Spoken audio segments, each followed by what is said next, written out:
We didn't cast today. It was 97 degrees out there. A little bit hot, yeah. Let's see, cold water, any cold water trips, besides the little mow coming up in March or something, March or April, right? April 18th, I believe, something like that. Okay, sorry, it's in the, we'll publicize that. I tried to get it in the weekend after Easter, and that is the weekend of the total solar eclipse, which is passing over there, and everything is booked up. You got to book for 5 days, and so the next weekend was booked up, and so I think it's April 18th through 21st, something like that. Okay, It's on the calendar. yeah. All right. And also, I don't know if everybody saw the email sent out today, the prices of the licenses in Arkansas changed a little bit. They no longer have the 7-day non-residents, now 3-day and it's $30. So we were up there and just got back Sunday. But $30 3 days doesn't like no, I wouldn't fish, but that's too much. That's the ones that are non-fishermen. We did get some good fish though with the ones that did. Okay, the next fly tying event is Cast Twister. Is that right? It is, yes. It's kind of a sort of a marabou jig. It's got a double wing on it. Pretty straightforward fly, but it's a good little small streamer crappie jig kind of fly. Oh, it's a jig?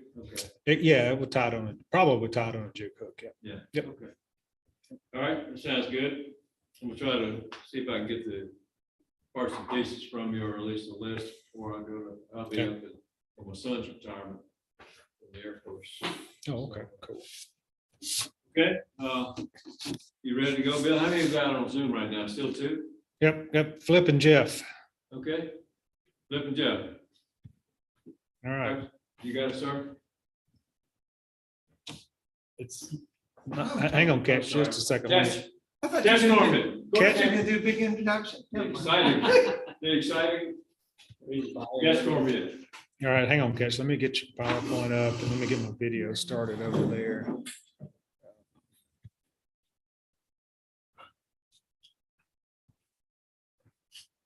Just a second.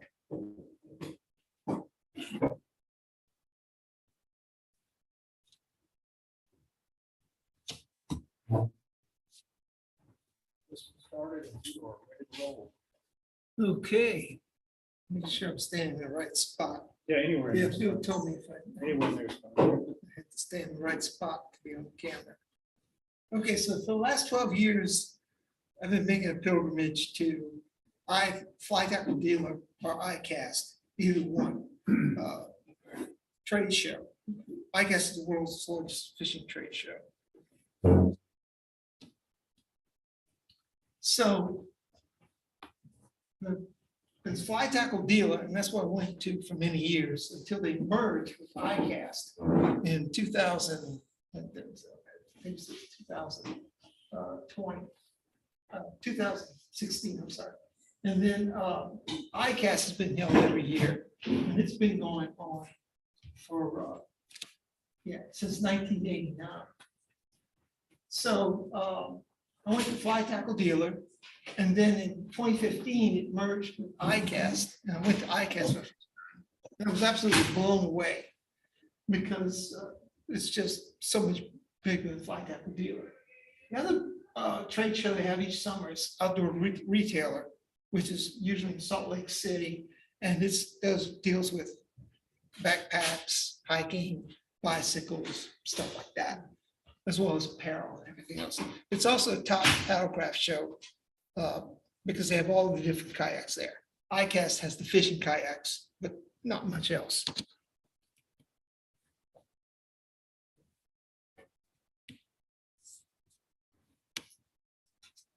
Okay.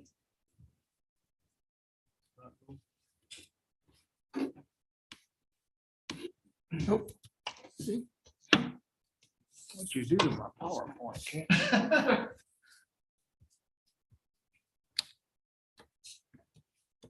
Okay, yeah, there you go. You're good.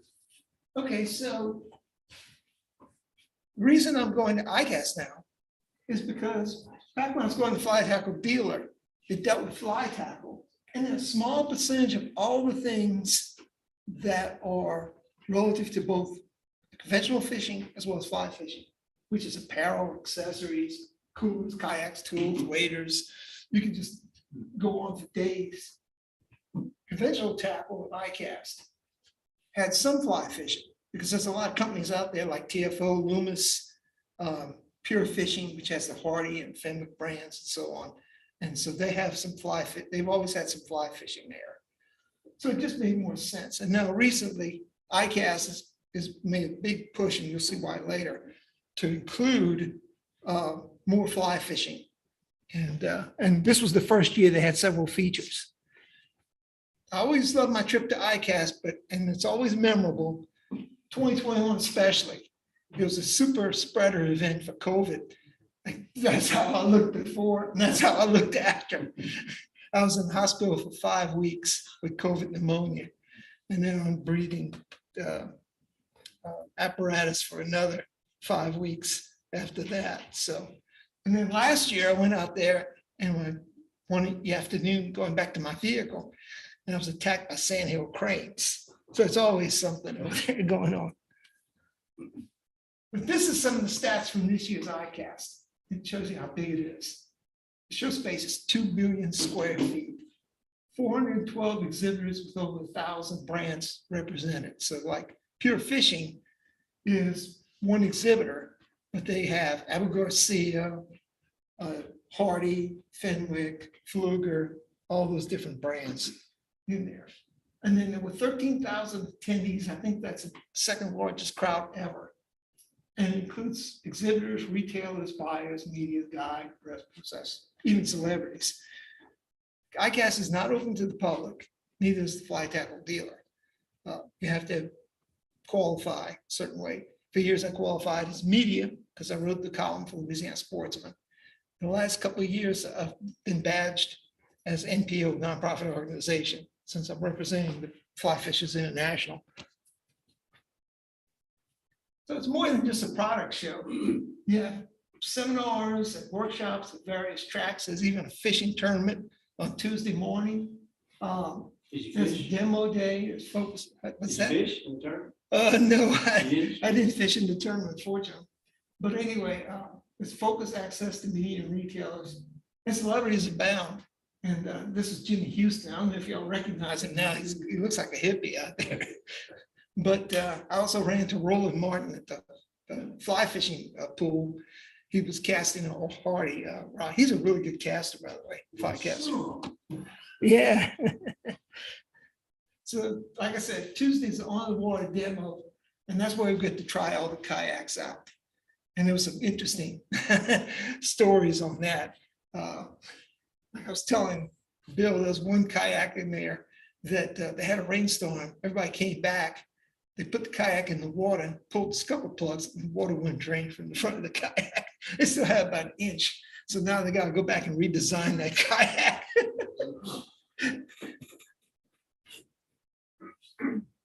The Wednesday industry breakfast, and then they have the state of the sport presentation.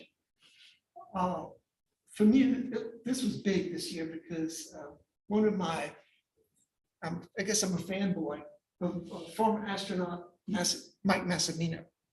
I don't know if you've seen him on TV. He's been on Neil deGrasse Tyson's show. He does host some science network, some shows. And he's the guy who fixed the Hubble telescope. Not for him, working in space, on spacewalk, working for the Hubble telescope, they went and found thousands of exoplanets. So that's his big contribution. So the new product showcase is also another feature of iCAST. And yeah, it's funny how all these companies try to promote, get you to vote for their product at the new product showcase. They offer free beer. And the lines just get real long. like I mentioned, there's seminars at iCAST, and I was participating in the convention, the conservation tracks. They were hosted by Theodore Roosevelt Conservation Partnership. And they included incorporating water quality and fisheries management, Everglades restoration update, rigs to reefs, descending devices to limit barotrauma like red snapper fishing, Gulf Fisheries Management Council updates. Menhaden, we have Menhaden Management Roundtable, but this is the one that really drew my attention, was the pharmaceutical contamination of Gulf fish. And it was presented by Dr. Aaron Adams. He's the gentleman to the very right of there at the table. There's a lady past him right there. And it's always a great thing to hear him talk. He's just a fascinating speaker. But that presentation just kind of got everybody's attention. Every fish that redfish that they tested in Florida waters had pharmaceutical contamination in there. Such as. He listed some of the medications or whatever that were in there. How does But that they- happen? Goes down the sewer. Yeah, a lot of it's sewer. Some people just throw their pills into the toilet and flush it. And that's So it's one not way. bodily waste that carries out the. Some bodily waste, but a major source is just people dumping their pharmaceuticals into ditches or into toilets or whatever, rather than disposing of them properly. And he was mentioning that it has an impact of causing, for example, redfish to not want to spawn. They lose fecundity and all that. So somebody suggested maybe go ahead and dump some Viagra in the water. He said, That might be kind of dangerous. I'll say, I mentioned since Fly Tackle Dealer and iCAST split, iCAST, and for reasons you'll see later, realizes they've got a market for fly fishermen to come to their show. And so this year they made a big push to create something called iCAST Fly Shop. And all the fly fishing vendors that were there put something into the fly shop. So it was a one-stop shop or spot or whatever you want to call it. You go in there and you could see all the different brands, the products that each of the exhibitors had, on display at their booths or whatever. You can see right there, and then you go back and talk to those guys or see, test cast the line, whatever. It was a really neat idea, concept. They also had the casting pond next to the fly shop. And so you could go to any of they had this when Fly Tackle Dealer, and they had this when iCAST and Fly Tackle Dealer were merged. But when they split, we didn't have this. Now this year they're bringing it back. It was extremely popular. This is Andy Mill, by the way. He's a tarpon fishing legend. He has many of the world records on tarpon. And he was casting that line, and he was going over that barrier way out there, about 100 feet away. So he's a tremendous caster. So is this young lady. Her name is Anna Dines. Remember her? She put on an exhibit. She was out there with both a fly rod in each hand, just making tight loops. So tight that, as Lefty Cray once described it, it could pass through the mesh in a screen door. She was doing some other casting as well. Just amazing young lady. She's a guide in Western North Carolina. And you talk to her and you could feel the enthusiasm she has for fly fishing. So I think she's going to be a superstar someday. So what are some of the trends in the industry? Every year there's something, some things you can take away and say, oh, we're seeing this in fishing, we're seeing that in fishing. Anything related to kayak fishing this year was up. I mean, I would say probably a fourth of all the booths out there had something related to interest to fly fishing. Kayak fishing. And motorized kayak fishing is way up. Now that Hobie and Native have pulled out of sponsoring a lot of tournaments, Old Town, companies like Old Town and Feel Free and others. And then of course the people that make the electric motors like Torpedo and Bixby and so on, they've stepped up and, sponsored tournaments. And so if they sponsor tournaments, guess what? The old concept of you can't use a motor in a tournament, that's gone. So now a lot of these kayak bass tournaments I'm fishing are motorized. You can get in there. And so I saw so many different motors and everything out there. And then, of course, there's a rise in women's specific gear and an increase in moderate price tackle. And you'll see why in a minute. I talked about motorized kayaks. These were all products in the new product showcase right here. There's probably 7 or 8 altogether. But these 3 were, the top one right there is Newport Vessels, Bixby, and then this was Texas Power Paddle, new company. And what was interesting in all of these was the amount of runtime that they're getting now. That new Bixby right there can run for 24 hours on a 50 amp hour. This is a battery. Yeah, 50 amp hour battery. 24. Oh, Yeah, it can run for 24 hours now, so. Okay, so I used to go through all the products I saw at iCAST, and that just takes too long. So I started doing something different in this presentation. I do the iCAST product stock market. I don't know if any of y'all listen to Full Ride on Sirius XM with Coach Newhasel and the show pony, Chris Childers. They like to do this thing, stock up, whoop, stock down, whoa. So I kind of do that same thing. So one of the products I say stock up is the Frog Talks lightweight sling pack, which is $79. It actually came out last year. It was the first time I saw it this year. And it's just really comfortable. I like small sling packs, obviously on days like this. They're perfect because they're lightweight. Orvis makes a great one. That's the most comfortable. But a lot of these small sling packs are really uncomfortable. This one was really, really comfortable. Now I love it. But you see that chartreuse thing right there? That's a stringer. I didn't know this, but they're making plastic stringers now for fish. It's supposed to ease the fish or whatever. I'm thinking the fish is gonna die. You're gonna cook it. Why do you need to be gentle on the fish? I don't know. I guess maybe, but it does. I guess it makes it easy so it doesn't tangle. It makes you feel good. Yeah, I guess, yeah, it doesn't tangle. Cortland Compact Intermediate line. Remember at last month's meeting, we talked about the floating lines, sinking heads and all that. That's what this is. It's an intermediate clear head with a floating full line back on it. And it casts really, really well. So I plan to get this. No Wake Outfitters in Metairie is carrying this line. I will carry that line. I'm a big fan of inflatable PFDs for kayak fishing because, you got freedom of movement, both paddling and fishing. And but if you're looking for one that has a lot of buoyancy, like 35 pounds, you're paying over $200. This one right here is $139.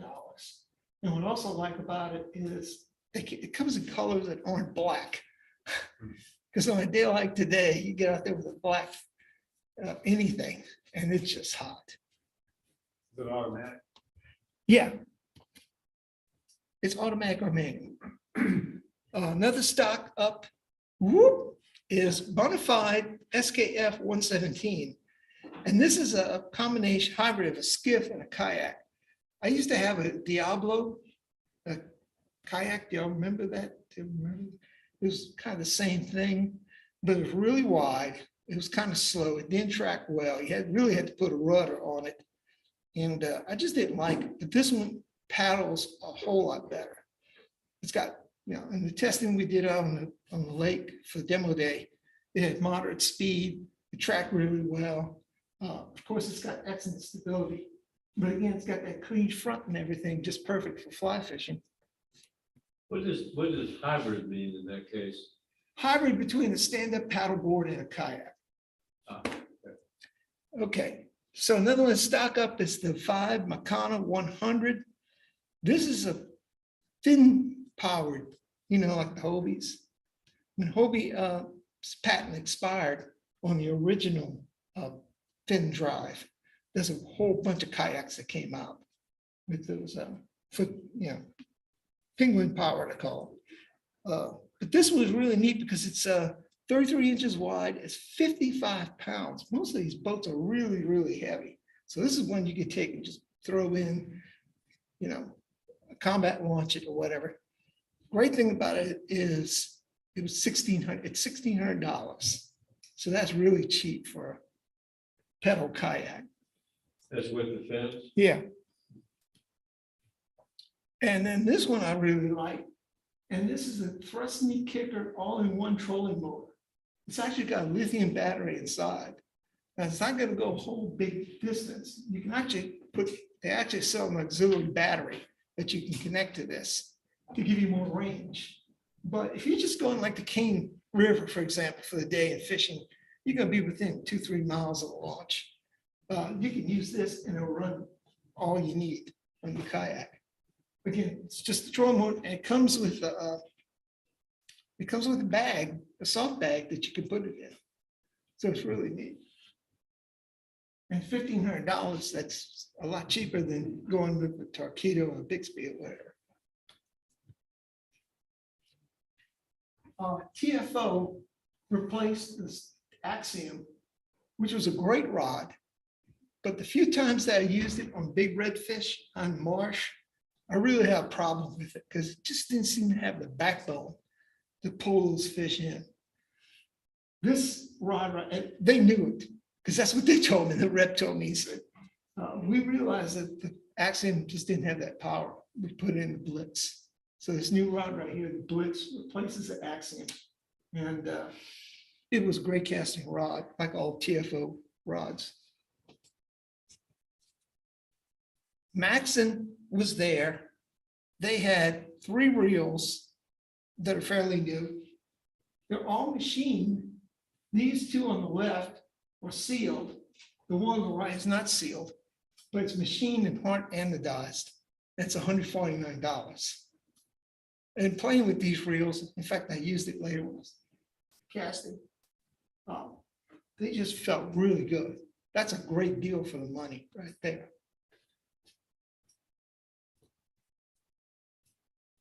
One of my favorite rods I casted was the Maxon Aerialis, named after the emperor. It's a very low swing weight. In fact, it had an almost negative swing weight. It passed my overall casting test, which is what I get up there. I'll make a cast right here. Now I'll make a cast right here. Now I'll cast short. I'll make a few short casts. Now I'll see how long I can go with distance and accuracy and everything else. It just excelled. I tested with that Max and Max reel. But I really love this rod right here. And it's $280. It comes with a lifetime warranty. And what I also like about it is it's got a long grip on there, which is something you're seeing now is some of those new rods coming out, saltwater rods, have like 6-inch grips on there, which is pretty sharp. I mean, if you're casting all day, you want to move your hand up and down on that grip. This is really nice. Of course, what won the best of show in the fly fishing category was this rod right here, the Hardy Marksman Z. And it just excelled at all levels of testing. It's a saltwater series, it won best fly rod. It sells for $995. And it's going up against the Sage and Orvis Helios 3, which are priced at over $1,000. So it's a premium rod, but it's a great rod. Okay, so stock down. The Renzetti toolbar station is not what you see right there. It's actually just this little thing right there with $55. That could be attached directly to your vise. And maybe it's just me, but I just don't like something like that that's attached to the vise. It's so close with the tools and everything else. I'd prefer just to have a little block like this, a little tool caddy on there. But I just thought this was just, you know, a little bit too much. This was the Old Town EPDL kayak, and it was the talk of iCAST. Everybody came to see it. Everybody wanted to test it. It's based on the e-bike principle. So, you know, you can pedal, or you can pedal assist, or you can just let the thing pedal itself. And it runs off a battery that's in that slot right there, casing. It weighs 143 pounds. So it's, you know, you're not gonna car top this thing. And the sale price is $6,000 on there. So, you know, somebody says, we just soon buy a boat. I think maybe we're getting close to it. But I heard several people say who do tournaments, they were like, oh, what we're gonna do with this? How are we gonna handle this? And then there was this right here. And on the demo day, you had, this thing was wildly popular. Everybody was doing this. They'd go out there and they'd spin around. And they were just doing round, spinning around and moving around. And I'm thinking, that's great for playing, but you know, this is not something you roll a fish It's out. like a regular drop down trolling motor. Yeah, it goes right in the middle of this thing. And your seat is on the side. And then, of course, you've got, it's inflatable. So that's another story on its own. But the first thing you have to know is that with that seat being off center like that, if you have wind of any kind, you have wind cocking that goes on, and you find yourself suddenly, you know, you might be going fishing like this, and the next thing you know, you're like that. So this trolling motor has to run full time just to get you to keep you in position and everything. It's kind of crazy. So on Tuesday, every year, in conjunction with iCAST, the Recreational Boating and Fishing Foundation releases the State of the Sport report. And it's basically a summary of the previous year. This year was 2022. The statistics and everything. They do a presentation at the iCAST breakfast. So there's all kind of good news. Fishing is still on the rise. We had 2 million more fishermen in 2022 than we had in 2021. We have an increasing number of women are taking up fishing. 40% of all first-time participants were women. Relative to, and this is something I was talking to you about, Mike, taking those grandkids fishing. You know, you took yours for the first time. I took my oldest two for the first time. This is the reason you want to take your kid fishing right here. In the survey they did, the fishermen, they found that 86% of all fishermen have fishing experience, were introduced to fishing before age 12. So if you get them started early, they'll likely become fishermen. As far as fly fishing goes, we're still in an increase. We had a little bit downturn last year. We're still in the increase. We're up 38% since 2010. And so we have more fly fishermen today than we've had in the 40-something years that they've been doing this survey. So the other good news regarding fly fishing is female participation is up. Age brackets, that's about as distributed as I've ever seen it before. So we have lots of people in all different age groups in fly fishing now. Demographics, income, education level are more balanced than we've ever been. And Hispanic participation is up from 8% to 10%. So it's all good news because we're getting a lot of people, and we're getting a lot of people from diverse people into our sport. Okay, so this is important right here. Regionality, you can see that the most number of fly fishermen in the United States are in the South Atlantic states right there, from Virginia down to Florida. West Central, South Central, which we're part of, Texas, Oklahoma, Arkansas, Louisiana went up from 10% to 12% this past year. So we had significant growth. Pacific is still up there, 17%, second highest number. But remember I told you that iCAST and Fly Tackle Deal split? The reason they split again is because the Fly Tackle Dealer folks, after, they consist mostly of people on the West Coast in the mountain states up there. July is their prime fishing month. So if you have a fly shop in West Yellowstone or in Boise, Idaho, you really don't want to go down all the way to Florida in the heat of summer, spend a week down there and, get in the sun and hot while you're missing out on all the action that's taking place up where you live. So they moved Fly Tackle Dealer back and they have it in October. Well, guess what's the peak fishing time for all of these new people down here is October. Yeah. So, just add the numbers up. You look at South Central, East Central, South Atlantic, and Mid-Atlantic, and that's over half the country right there. It's well over half the number of fly fishermen in the country. So for us, it makes sense to go in July. And that's what iCAST is, the people at ASA, American Sport Fishing Association, is banking on, that they'll be able to market fly fishing to that contingent of anglers, shops, and everything else. Another thing is we have far fewer traditional fly shops than we've ever had. But it's been taken up, that space has been taken up by general outfitters, people like Pack and Paddle, Washington Outfitters, No Wake Outfitters, Mariner Sales, and so on. And these people sell not just fly fishing stuff, they sell kayaks, they sell hiking clothes, they sell backpacks and so on, everything else. So where they want to go is to iCAST, because they get to see a broader range of products than they would a Fly Tackle Dealer. So I think fly fishing at iCAST is going to continue to grow. In fact, they've already said next year they plan to double the space that they have for the fly fishing section at iCAST. So that's good news.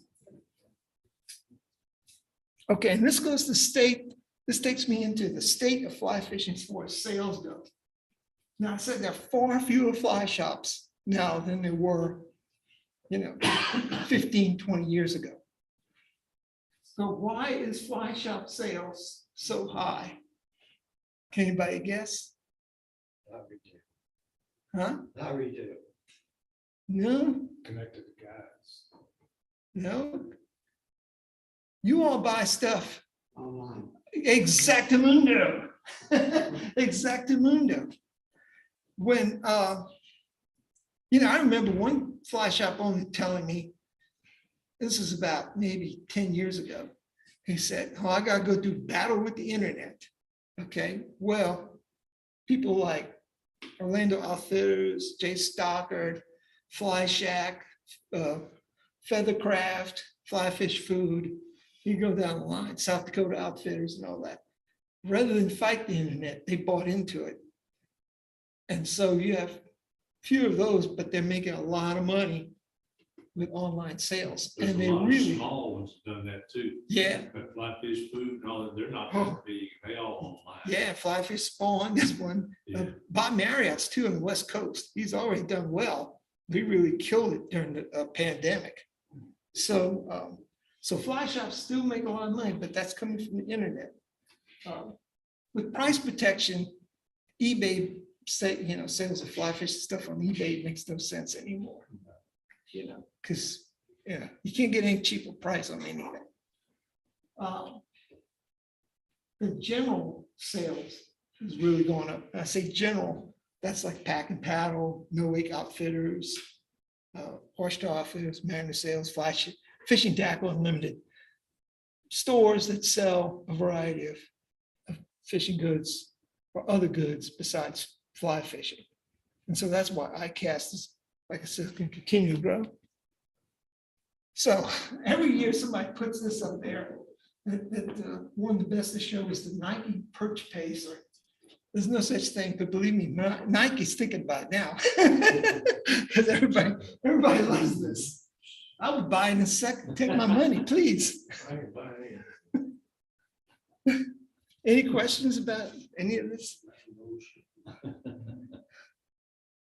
No questions? How do they get the percentage on the fly fishermen back on that slide, you like 5%?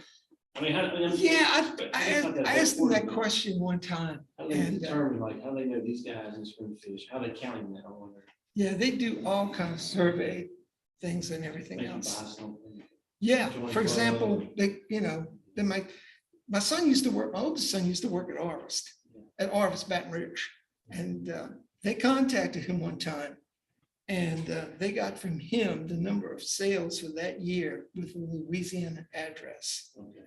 And I said, Kevin, I said, how many people did buy stuff from Orvis in Louisiana? He said, Dad, it was over 20,000 people. And so, not everybody buys stuff from Orvis.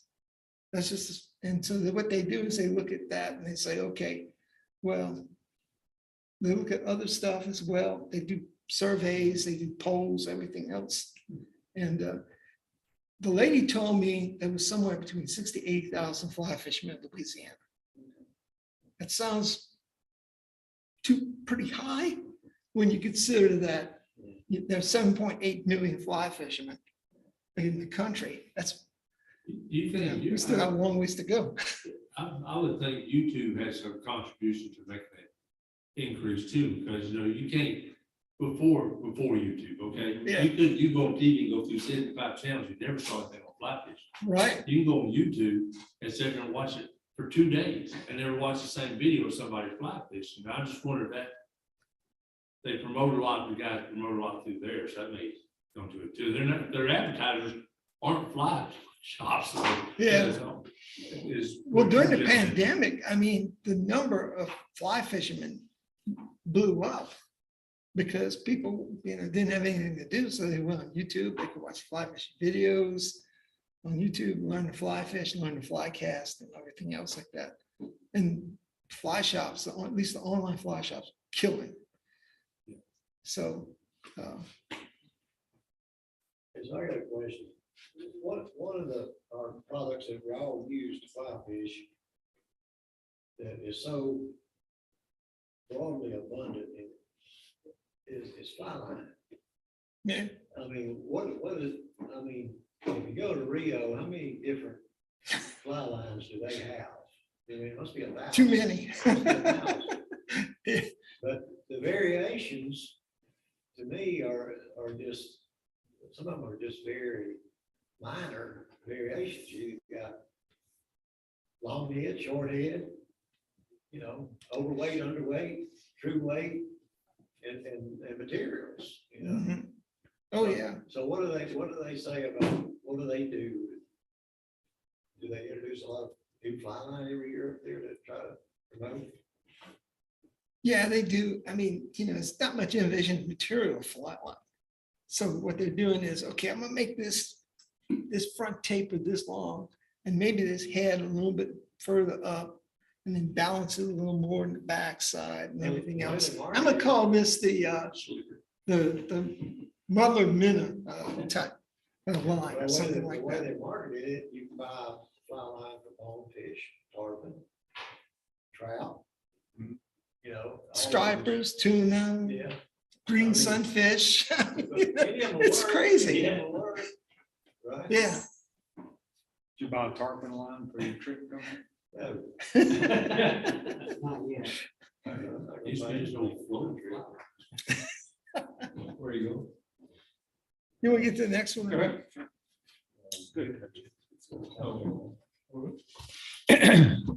Go back to Belize, right? No, You go back to Belize? no, not this year. Fish with big ones. Oh, yeah. Yeah, next one. GoPros are cheap, so you make good videos. I gotta go, bro. Get out my 50-pound leader too. Got your Bimini twist knot and all that down. Well, I got knots, I just can't catch the fish. I can't keep them on. There's a group of fishermen from the Pensacola, Navarre, I'm sorry, Navarre Pier. They fish for tarpon right now. And the schools of tarpon just come through like that. And you'll see them, they have their rods all lined up, and the minute those tarpon come in. And they come in like every 15, 20 minutes. It's amazing how many tarpon are out there on the northwest Florida coast. And they'll go out there and they'll all maybe chunking their line up like this and hooking up and everything. And I took my camera out there and was videoing it. And one guy comes up to me, he says, "You're not gonna put that on YouTube, are you? Or Facebook or whatever." I said, "Well, why not?" He says, "Oh, no." He said, "We can't let people know about this." He said, "We've got too many people out here anyway." I said, so. Yeah, you probably have to do 20 to catch one. They didn't land one. They hooked up quite a few. Probably the time I was there for about 3 hours, they probably hooked up a dozen, but they never landed one. Those fish just, throw those hooks like nothing. But it's fun to watch them jump out the water though. That really is fun. Okay, so now I'm gonna put my GCC hat on, Gulf Coast Council, and talk about some of the issues going on with fishing in Louisiana. First of all, a little bit of background. The FFF has been in existence since 1964. And I first became a member in 1990, and in 1996, I was asked to be on the Southeastern Council board. That's when Louisiana was in the Southeast Council. And I asked the question, I said, does FFF have an executive director? Do we have some mechanism to raise money and everything else like TU and DU and CCA and all that? Anyone thought I insulted their mothers. It was like, "Coach, that's not how we do things around here. We're not like TU, we're not like DU, we're never gonna be." And I understood, they wanted to be like the Garden Club, they wanted to be like the National Photographic Society, and just do fly fishing and fly tying and so on. Conservation they did do, but it was a small part. And how small? Well, if you go to the Bass Pro Shops in Denham Springs, they have the conservation wall up there. They probably have about 24 emblems, logos of conservation organizations across the United States. Guess which one was missing? FFF. So we weren't, I guess we just weren't considered much of a conservation organization. So about 2016 or so, the movers and shakers in the fly fishing industry were troubled by what was going on with FFF. You could remember that slide where since 2010, we're gaining members. We're getting new participants to the sport. Fly fishing is booming like it is today. But the membership of FFF is going down like this. And the annual revenues were going down. We were in the red about $6,000 to $9,000 each year.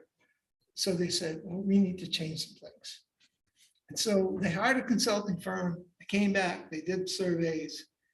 And what they found out from all these new fly fishermen, especially young fly fishermen, was it's great that we want to learn about fly casting, fly tying, and fly fishing education, but we need this organization to represent us on all these issues that are popping up. So we need to be conservation minded, oriented. And so the board, the consulting company said, let's rebrand ourselves. We're going to, we changed the name of the organization to FFI, which is Fly Fishers International. We got a new motto, we got logo change, and we hired an executive director for the first time in the organization's history, a paid executive director, and he's a gem. His name is Patrick Barry. And he came in, and the chairman of the board was elected is Tom Logan. He's a retired fish and wildlife biologist with Florida Fish and Game. And they put together, a whole new game plan, if you will, for the organization with regards to conservation. And so we started establishing things like conservation partnerships. We increased the amount of money that's on conservation grants and scholarships. But that last one right there, we've put greater emphasis on conservation activism. So there's something going on somewhere. We hear about it, we act, we write letters, we contact congressmen or people in Washington and let them know. And we work with our partners to try to get something done. An ounce of prevention is worth a pound of cure, right? Can I ask a question about that? Well, no, go ahead, go over the slide. 'cause Okay. it's AJ answer. So I was elected in 2018 with the current board, that's AJ Rosenbaum Company, and they asked me to be conservation director. And so what I did, I was trying to think of what to do with, our conservation policy and everything. And I just basically copied what these geniuses at FFI were doing. I mean, they had the brain trust all working together, putting in a program and everything else. I just copied what they did. Why reinvent the wheel, right?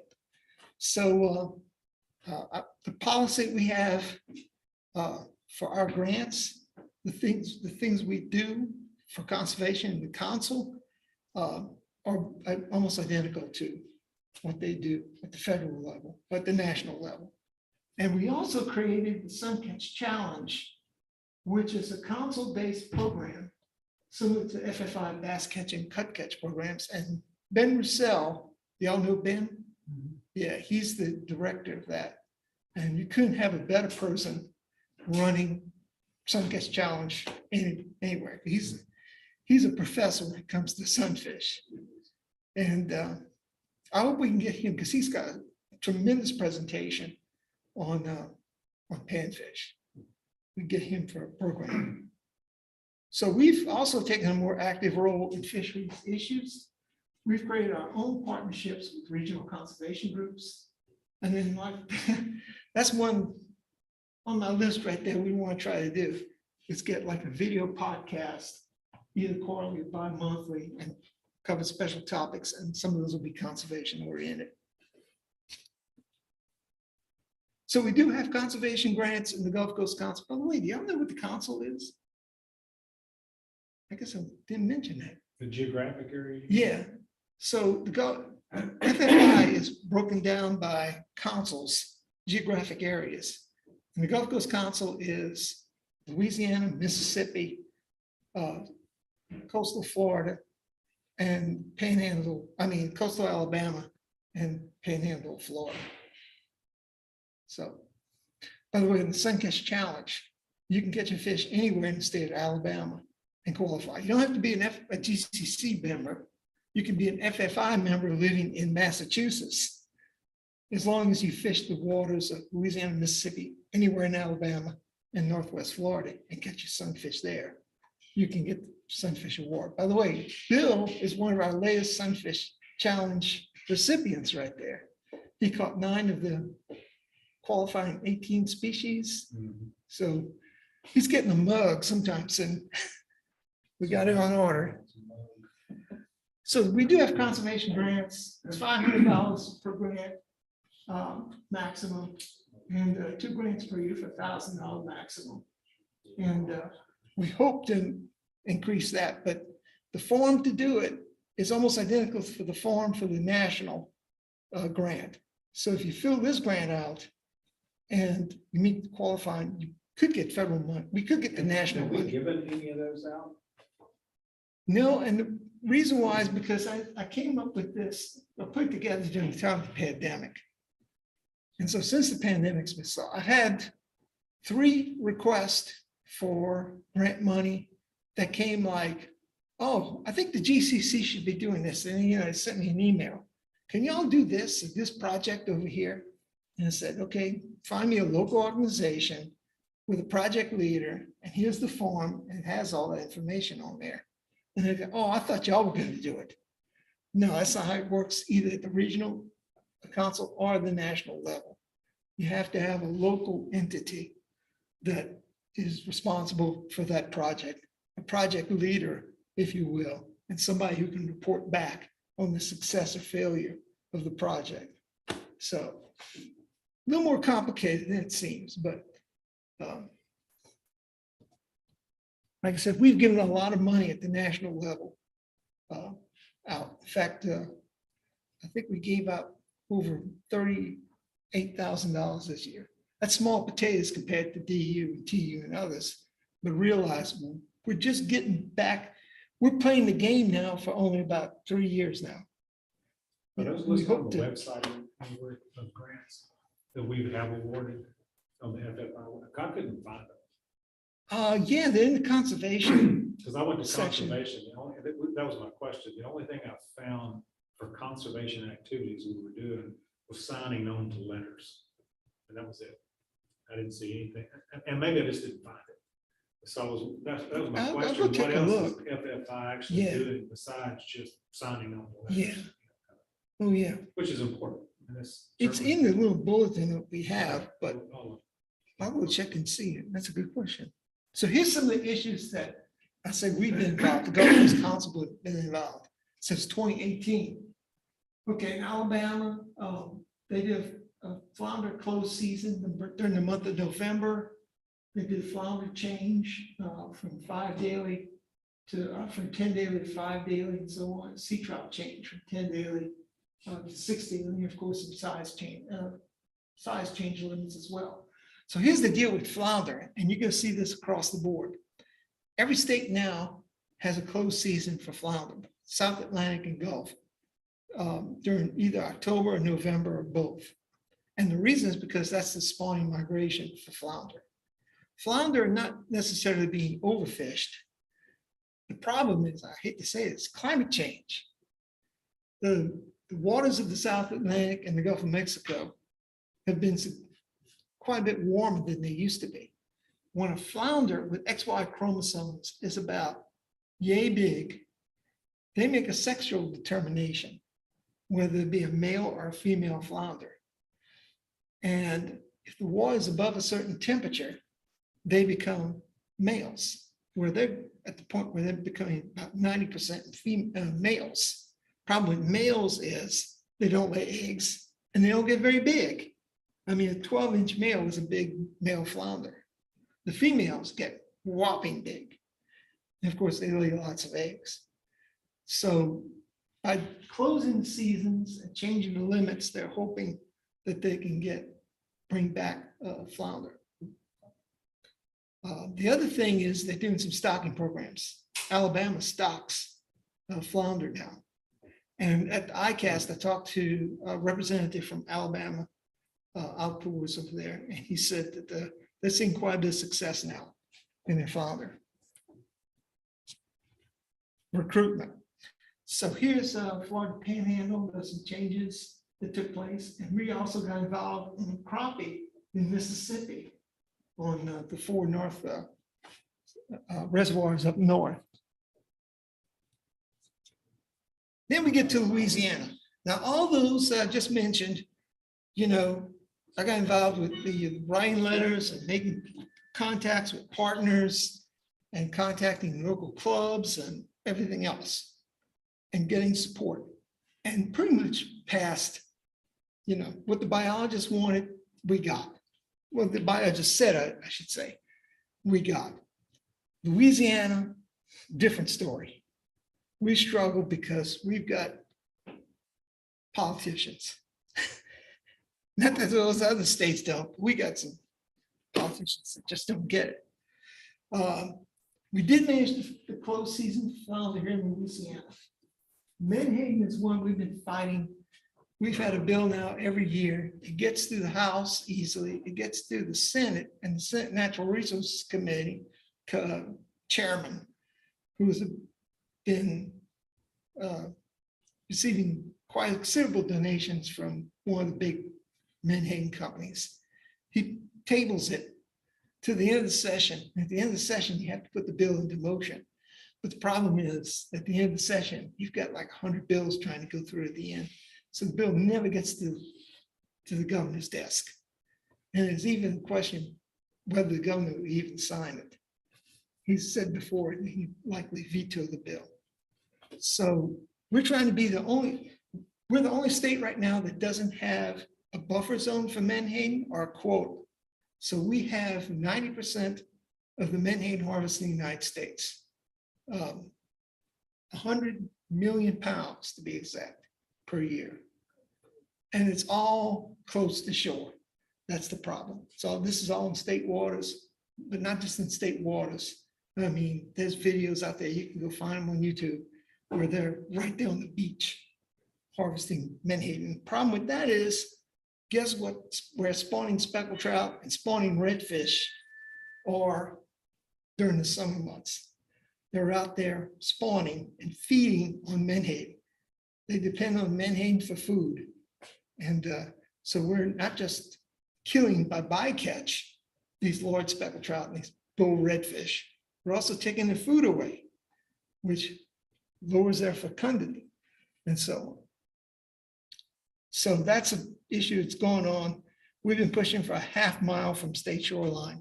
They finally passed one regulation that's a quarter of a mile, which is ridiculous. Like I said, every other state's at least a mile and has a quarter. We don't. Spotted sea trout, y'all heard about that. We're trying to reduce the limit on that because it's being overfished, and red drum is the same. So what's the problem with redfish and speckled trout? A lot of things. Loss of habitat. We've lost diversity in habitat, and I'll tell you why. So you used to be able to go to Golden Meadow, and you fish on the east side of Golden Meadow out there, and you had canals that were 8 to 10 feet deep. And now all those canals are about 3 feet deep. They've all filled in with sediment. They used to have grass. There's no grass out there.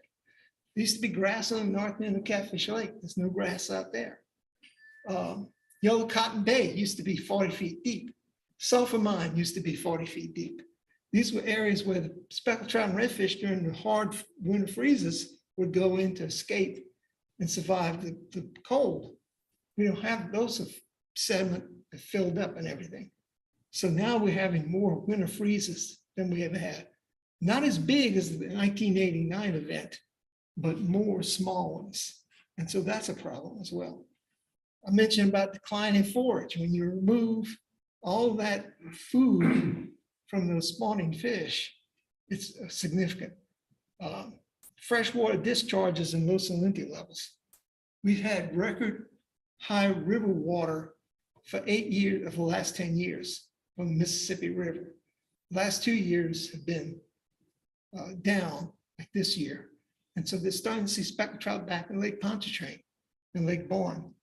They need that salinity because for their eggs, they both need about 20 parts per thousand for the eggs to float and hatch. Increase in anglers and angler effort. When current regulations were written or set up was in 1988 and 1990. And we've almost tripled the number of anglers we have, saltwater anglers since then. And of course, angler efficiency. You know, we have more electronics and everything else than we've ever had. So here's the redfish escapement rate. The two things about redfish, for one, we harvest before they reach maturity. So this is where escapement rate comes in, is how many of these fish will escape the harvest and get to the spawning stock. And we're in bad shape. So you can see we've gone down quite a bit. But the good news is we can rebound that pretty fast if we make appropriate changes in reduction of harvest. But here's the one that hurts. This is the spawn potential ratio. It's the number of fish available to spawn as if the race of population, as if they were not fished at all. And there's a conservation standard that is set by the federal government on there of 30%. And currently, we need a harvest reduction of at least 35% to get back to the conservation standard. We're actually right now above the standard, but this is like a car going down the highway and there's a bridge out. We have to brake now if we wait till we get to where the bayou is or whatever, we're gonna go into the bayou. We have to start breaking now in order to avoid that. And so that's why you see that curve is gonna go down. Things are gonna get worse before they get better again. And there's a long period of time in terms of recovery for spawning potential ratio. So the biologists at Wildlife and Fishery put together a whole series of charts. You can go out there to the website and you can see all this data for yourself. But here's the easy one right here. Now, just before we were talking about this with the biologist and trying to figure out what we were going to do and what, options we were going to recommend. Louisiana legislature passed a resolution unanimously to ban harvest redfish over the slot. In other words, bull redfish. So anything over 27 inches and ban that. And like I said, passed unanimously. So that gave the commission what they needed to make some regulation changes. It also made it easy on us because if you have that one fish over, it becomes much harder on the creel. You have to have a small slot limit and you're gonna have to have 2 fish per day to get to your reduction goals. So by eliminating the bull redfish harvest, we were able to work with keeping a little more redfish and maybe a bigger slot. But this is the harvest reduction as it applies up there. And I don't know if you can see it, but you can see the 35% right here is the very minimum the biologists said we have to do. If we do that, we can recover SPR in 27 years. If we go to 40%, we can do it in 12 years. And if we can do it in 13 years, if we do 45%, we can do it in 11 years or so. So it was easy for us to make the determination on that. We said, we can't wait 26 years. So our recommendation to the commission was to do it, was a proposal. We had 2 proposals, in fact. One of them was an 18 to 26-inch slot, 3 daily creel in the over slot. That was a 45% reduction. As you can see, escapement rate, we get there to the conservation standard for that in 2 years. SPR, we get there in 11 years. The NOI is put forward by Wildlife and Fisheries was an 18 to 27-inch slot, 4 fish creel, no over slot. Only a 6% reduction. That would have taken 3 years for the escapement rate to meet the conservation standard and 26 years to meet the SPR standard. So at the hearing earlier this month, we had over 24 guides, mostly fly fishing, in fact, guides come to the commission meeting and get up and speak. And there were others like myself and several others who were in support. And they got up in there and they said, this is ridiculous. We can't wait 26 years to get. And of course, they told their own, anecdotal stories about how the fishing's going down from what they used to do. They used to see 100 redfish a day. Now they're lucky if they see 10 a day and so on like that. And they said, we just can't wait that long. And so one of the commissioners was listening to this. He said, well, how long do you think it would take? And he says, well, it gotta be at least, can't be more than 10 years. So he threw out this right there, 18 to 24-inch slot, a 3 daily creel limit. That's a 55% reduction in harvest. And it gets the SPR target in 9 years. And you could have knocked me over with a feather because I never thought I'd ever see a commission, Wildlife and Fisheries Commission, vote in favor of a measure that was more conservation oriented, more conservation than what we or CCA or the guides or anybody was going to propose. They actually did that, and then they passed it 4-2. So now it has to go through a comment period. And then it's gonna go to the legislature, the Legislative Oversight Committee, which consists of House Natural Resources and Senate Natural Resources Committee members, and they vote on it. And if it meets their approval, then it becomes rule. So, And does that also get rid of the guide limit? yes, yes. But I tell you, as you mentioned, the guide limit is just like 0.8%. Yeah, it's not insignificant. I mean, it's not significant at all. It's a feel-good measure more than anything. But yeah, so on social media and everywhere else, I'm hearing a lot of people are okay with that. If there's any problem, it's that the slot limit is too small. And so I think that, our proposal right there, our number one proposal, 18 to 26, might be a fallback if they reject this on there. And it still gets you there in 11 years, just 2 years longer, but not 26. That's ridiculous. Any So other is it- questions about this? Is the menhaden limit, is that tied into all this as well, or is that? No, but you see, that was one of the things that a lot of people said. They got up and said, we need to do something about the menhaden too. And they wanted to do something about it with this notice of intent, which is, proposed rule. But they couldn't because it has to be announced prior to the meeting. If you're gonna do something like that, you're gonna do an NOI, proposed rule, you have to announce it, a week or so before the commission meets. Is the Menhaden still owned by foreign entities? Yeah, yes, Tremendous lobby, I imagine. yes. I'm told that they tripled their number of lobbyists in the last couple of years to fight this legislative move to get it passed. You never been down to Canada when the plants run, you can't breathe. What do they do with menhaden? Fish oils, and, Cat food, cat food, just a wide variety of things. anything that stinks. That's right. So there was no traction on the speckled trout changes. Really? Oh, I'm gonna get to that. Oh, I'm sorry. Okay. So this is just a FYI. What are the regulations for redfish in other states? As you can see, we're the only state that has more than 3, except for Georgia. But Georgia's having a problem. They're below the conservation standards as well. And so there's a proposal to limit, to drop it to 3 fish per day also.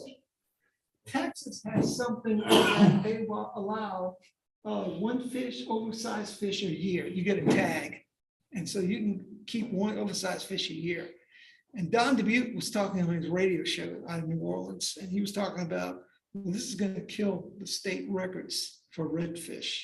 If you can't keep a big redfish like that. And so I asked Jason and the guys at the Wild Fisheries, I said, can we do something like Texas? And they said, well, we can't, because Louisiana Creole, which is the program they do for offshore fisheries and apparently includes redfish as well, has to be approved by NOAA. And it had some restrictions on tagging fishing. So we could do it, but they'd have to go through this whole approval process and everything. So that may be something that gets done down the line, but it's not going to happen, in the next couple of years. So I will say something else. Texas, South Carolina, and Alabama stock redfish, juvenile redfish fingerling. Texas, you can see, stocks 19 million fingerlings per year. It makes up about 9% of their harvest. So it does have some impact. I've heard rumors that they're going to try to look into maybe a hatchery for Louisiana. Again, we'll see where that goes. So this is speckled trout, and it has the same problems that we have with redfish. And it's been going down now for some time. The conservation standard is 14%. And right now we're at 9%. So we're in the hole. And I can tell you from personal experience, It ain't nothing like it used to be, anywhere, even the spots that are still good. It's been terrible. So the good news is, because speckled trout grow so fast and they mature so young, any changes we make, we can see instantaneous improvement. But it's gonna have to be quite a bit of a change, because you can see right there, we need a harvest reduction of at least 15% to get to the conservation standard. So this is what wildlife fisheries, the biologists of wildlife and fisheries came up with, this chart right here. And they said, okay, tell us what you want for creel limit and size limit and everything else. It's got to reach at least that 15% mark right there. So we said, let's do better than 15%. Okay, why do we always want to be right there teetering on the edge? Let's do like most states do and have an optimum yield fishery. Okay, and we said 19-20%. So we proposed 14 inches, 15 fish limit. As you can see right there, we get to 19% SPR goal. We got what we wanted. Okay, first of all, CCA did not get involved with this early. And we were the only ones. We went out and advertised it to the world. We even got published in newspaper and magazine with our proposal. So we did a bang up job on that. People were contacting Rodney Shoemaker, is it? State representative from Leeville. He didn't, he's never involved in saltwater thing. He said he had more people contacting him about moving the limit to 14 inches on there than, and he said, speckled trout. So we did a bang up job on that. And they made a proposal of 13.5 inches. Well, I don't know why. And they did some kind of 13.5 inches instead of 14. And it goes to, it passes the commission, it goes to the Legislative Oversight Committee and gets shot down by the Legislative Oversight Committee. And CCA had taken the position, and I was told they lobbied, CCA lobbied the Oversight Committee. They wanted to keep a 12-inch minimum size limit. And their reasoning was, if you make it 14 inches, you're going to have a 90% harvest of females only. As you can see, that's not right, but if you did that proposal right there, which is 12-inch minimum, 15 fish daily with only two over 19 inches, your SPR goal is 14%. What is the conservation standard? 14. Yeah, so 14, you're going to get to 14, which is standard. You're going to be right there again. Okay, that doesn't make any sense,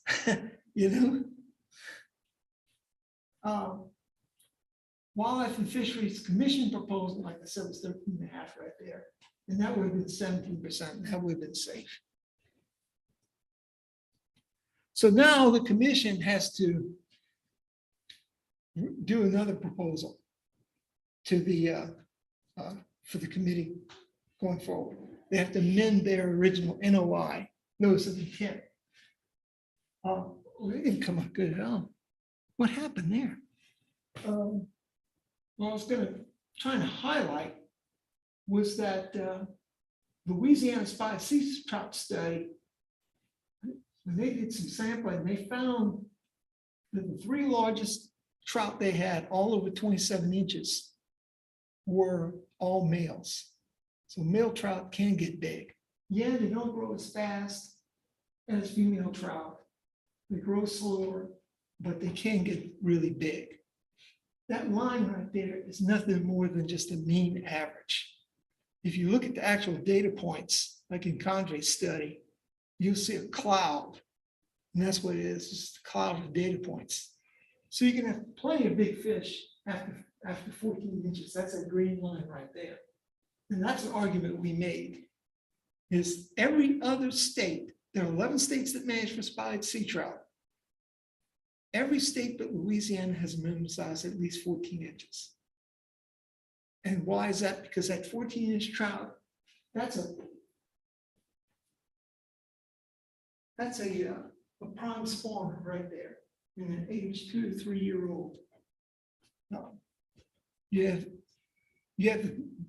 the biggest combination of number of fish and number of eggs. That's the way to put it. So you want to try to protect those fish as much as possible.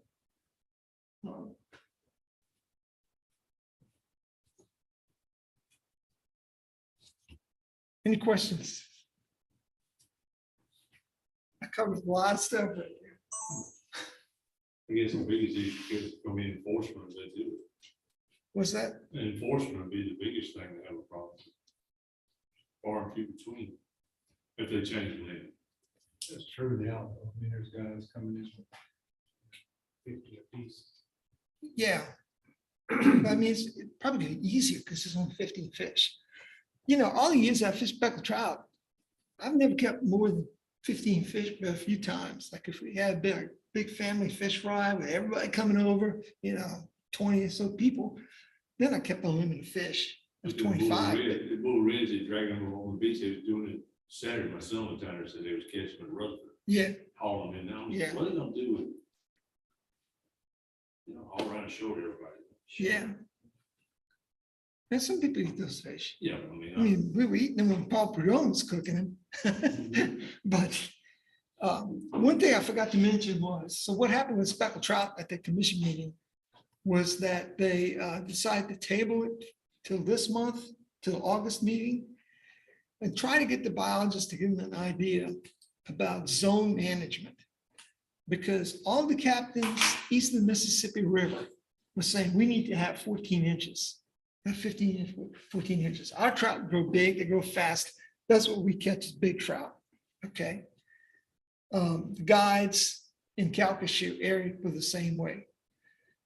The people that are pushing the 12-inch minimum are all the guides around Cocodrie and Grand Isle and everything else. And they say that fish don't get as big as some of the other fish. They do have a point. And I saw this in Congress study.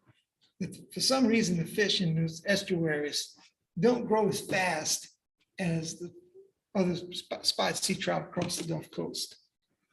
But it's not very significant. It's not significant to, but it's enough where maybe you give them what they want, which is that 12-inch, 15 fish with 2 over 19, not only 2 over 19. And you do that for the central part of the coast. East of the river, you create zone 1 and you have a 14-inch 15. And then where we already have a zone west, believe it or not, because Calcasieu, Cameron, and Mermentau are 15 fish a day. So all you would do there is just increase the minimum size to 14 inches. It's already 15 to 25, so it's changed. Yeah. That makes sense to me. Yeah. 12 down there, Mhm. 14. So they're looking, the biologists are looking at what are the implications of zone management. I can tell you right now, from what I saw of the commissioners and from what I saw the reaction of the people in the room, and that room was packed. It was packed, and it was about half of them were there for speckled trout, because when the speckled trout discussion was over, they all left, and all the people that were left were for redfish. So everybody came for one of those two. But from what I got, with the zone management, is everybody loved that idea. It appeased the guides from Grand Isle, it appeased the guys from the east side of the river, it appeased the guys from Calcasieu. So if they can get zone management, that's a win for everybody. It's a win for conservation too, because I think that 14-inch, 15 fish limit, you're going to see some big improvement in the speckled trout fishery with those regulations. Any other questions? All right. Thanks, Jeff. Thank you, Kev.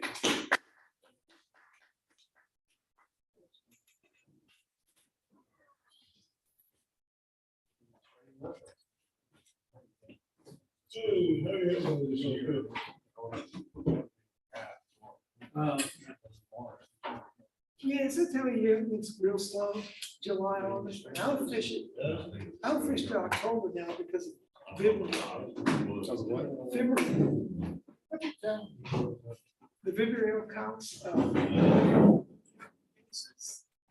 You see it, you know, it's, and then get to July, it goes up, August is way up, September is way up, it just collapses. Okay, Joey, good to see you. Just all related to water temperature. The bacteria. We're fixing to The retire, flushing you guys start bacteria. fishing up in Arkansas. Oh, that question. Yeah, yeah.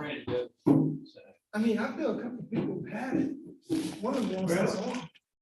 So when you put, when today, That's May 15. Somebody got out of rock last year. so that's a good time. What's it say? Starts talking about that. It's a little bit high.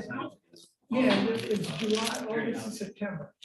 And then. the Yeah, whole- he did good. He did. We're fishing the same thing. It's He was driving me nuts. That's all. If you got, it's kind of like Vibrio, the older you are, I mean, He's just more the patient. older you are. I cast 5 times in his morning, so let's just sit there for I don't feel like I need to go fish there anyway. I mean, it's like 3 months to get another fish, July, August, It September. was fun. It's 9 over. I like that river. Yeah, it's beautiful. I ain't pulling the camera out. Little red. Yeah, I know. He it's- was trying. it's- Oh, really? it's not Okay. good.